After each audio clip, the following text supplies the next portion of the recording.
Beaucoup d'entre nous ont découvert ces histoires à l'école. La tortue qui bat le lièvre trop confiant. Le corbeau trompé par le renard rusé. Ou encore la cigale imprévoyante face à la fourmi travailleuse. Mais connais-tu vraiment l'homme derrière ces fables?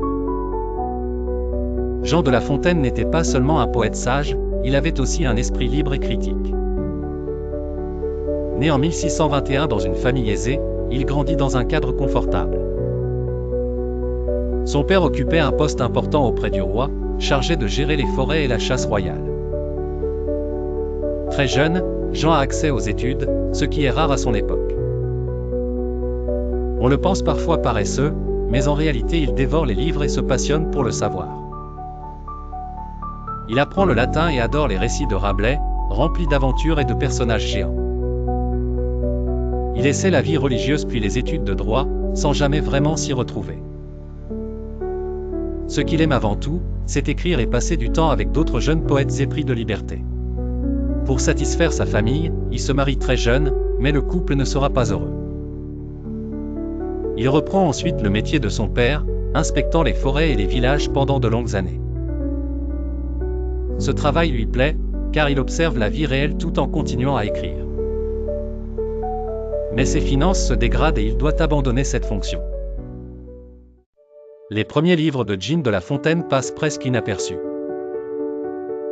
Alors il cherche le soutien d'un noble protecteur, comme c'était courant pour les artistes de l'époque.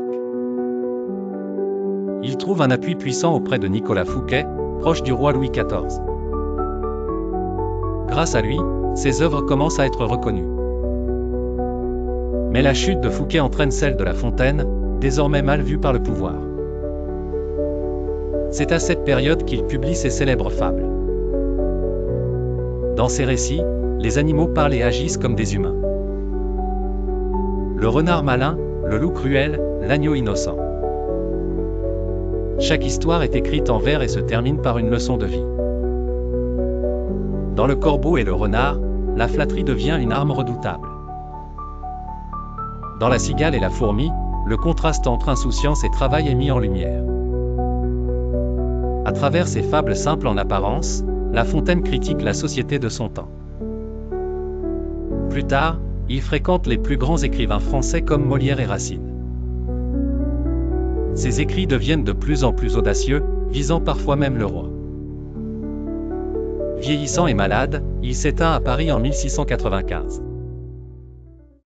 Jean de La Fontaine laisse derrière lui plus de 200 fables. Et un héritage littéraire transmis encore aujourd'hui dans toutes les écoles francophones.